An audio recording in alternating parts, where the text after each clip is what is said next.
Today we're getting our camper out of storage for the new camping season of 2021. We're really excited to get back on the road and go camping again, but there are a few things we need to take care of maintenance-wise before we can use our camper. This will be our second season with this camper, but our first time actually getting it out of storage and using it. We took it off the dealer lot last year and were able to use it right away. If there is anything we missed during this video, please let us know in the comments. We're always looking to learn new things and help maintain our camper so that it lasts longer. A few of the things we'll be doing today include checking the seams and roof for any leaks that might need to be caulked or sealed. We'll be charging the batteries and inspecting the tires to make sure there's no cracks and they have proper pressure, in addition to many more things. One thing I wanted to show quickly from when our camper was in storage is that we put it up on, these are 2x10s I believe, just to keep the tires off of the cold concrete. That should help keep the tires from getting too cold and cracking. We also put mothballs around each tire and the hitch, or the jack I mean. Those all disintegrated over the winter, there's none left.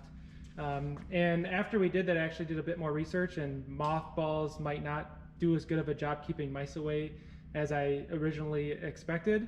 But we did put rodent repellent inside the camper too, so hopefully between those two things we'll be in good shape there.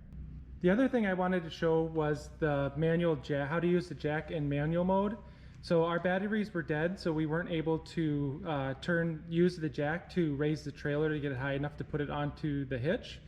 So there's a bolt here that holds on our bike rack. I just had to take that off, which then allows a hole to go down here. And there's a little rubber cap on top of the jack. You just take that off and then you can use the manual jack, and you actually use the same tool that you use for the stabilizers in the corner, and it just goes down and locks into there, and then you can just manually crank this up and down. That's what we needed to do because our batteries were dead and we couldn't use the automatic jack. Now that we have the camper out of the shed, we're gonna look for any cracks in the seams of the camper or on the roof. There's two different products we're gonna use. I'll make sure to link these in the description below. 100% silicone, that's what you use on the side of the camper. And then for the roof, if you have anything that needs to be filled up, you use self-leveling lap sealant. Checking the seams of the camper, so this would be the front seam here. I don't know if the video can pick it up, but you can see a light bead of clear silicone there already. Seam also is in the front, so you want to check this front seam and along the bottom in the front. In addition to that, you can check around any of your storage compartments to see if that needs any sealant. But one thing they did say with that when I picked it up is if you do seal that, don't seal the bottom, because if you do get water behind there, there needs to be a way for it to get out. And so you don't actually want to put a bead of sealer on the bottom. So I'm just going to go all the way around the camper, all of the edges, and look for anywhere that might need some. Up on the roof, you're going to want to look at every place that has the lap sealant already to make sure there's no dings or cracks. And if there are, you're going to want to put some more. So pretty much just go around everything up on the roof, the vents, the air conditioner, the TV antenna. There's even seals along the edge here, all the way around the camper. So all the way along the back. This is the ceiling window for the bathroom, and all of these things. You're just looking to see if there's any holes or cracks that need to be filled in. You can see here it looks like they at one point put more right here and here. So if there's anything that looks like water could get in, that's where you'd want to put the self-leveling lap sealant. So one of the things we need to do is charge our batteries because they depleted over the winter. So we plugged into shore power to get that process going. Make sure though that you don't have your battery disconnect engaged still, otherwise it's not going to charge them. That's one of the things we did when we put the camper into storage, so make sure you flip that back on so that it actually can charge the batteries. Next, we're going to check the tires for damage. Like I mentioned earlier, we did put the camper up on boards so that they wouldn't be sitting on the cold concrete. But I'm just going to visually inspect them and look for like cracks or dings or anything that might indicate that the tire has some additional wear from storing over winter. And I'll check both sides. The other thing you should do is check the tire pressure on each of the tires, and for that I'm just going to use the tire pressure monitor that came with our camper. If it is still cool outside, these readings might be a little bit low because the tires will warm up as you drive. But you just want to make sure that these aren't below, like the low threshold to be safe. Mine are sitting at 47 and 49 right now, which is not triggering my alarm. So I might put a little bit of air in one of them just to get them matched up, but no concerns here.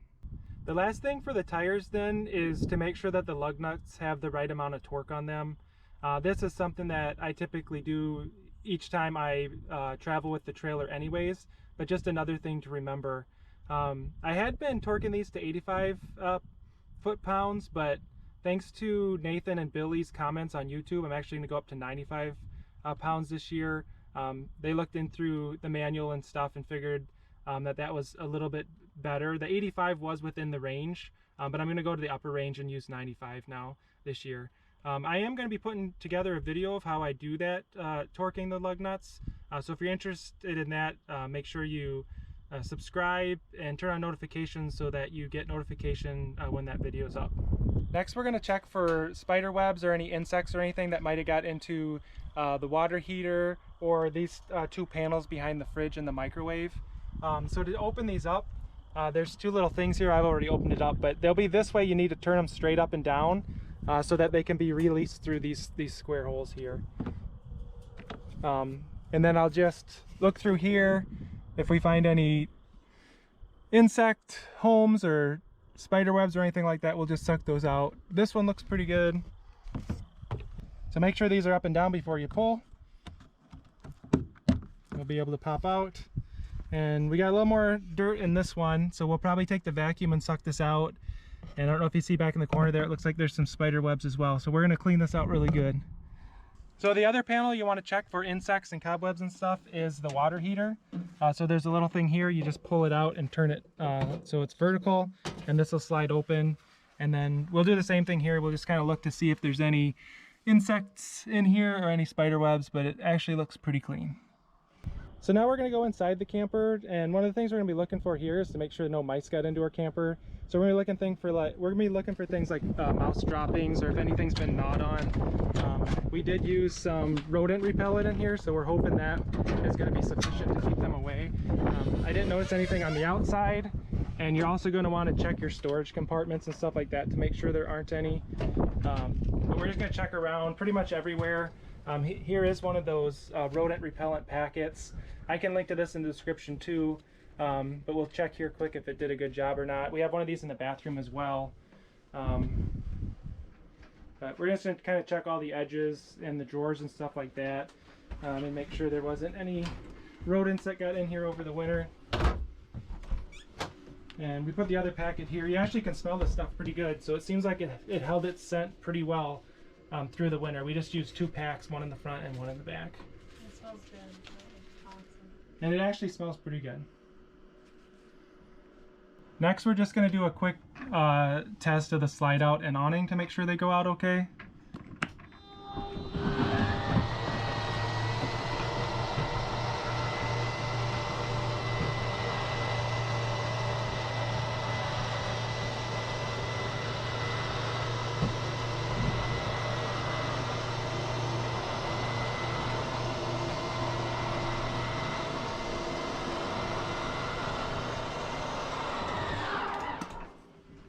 And then the awning. It's kind of windy today, so I might not take it out all the way.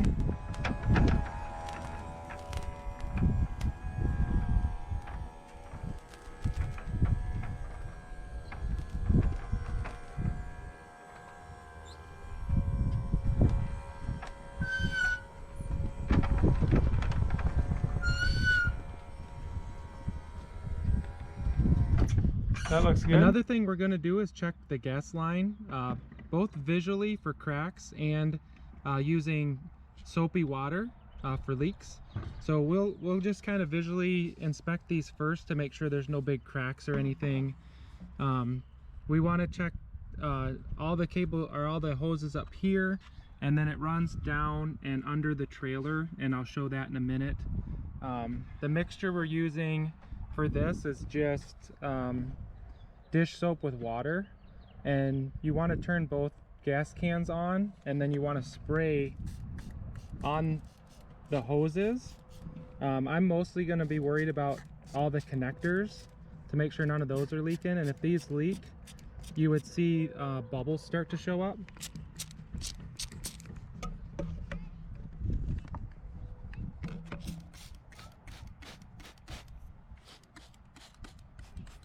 And we'll do these on all the different connectors up here, but you do need to make sure you have the gas on when you do this part. This is the first splitter underneath the camper. This is where it splits the gas so it can go over to the water heater, and the other way goes to the back of the camper to the stove and the fridge, and the auxiliary or the quick connect on the back for your grill. So we're just going to keep working our way along here. This is the back of the camper. There's split offs there for the stovetop and the oven. And then we just follow this back. You'll see that there's one here that splits to go to the refrigerator, and then the other one's just your quick connect in the back of the camper for your grill. You can also remove the access panel behind the fridge and to the water heater, and check this line as well.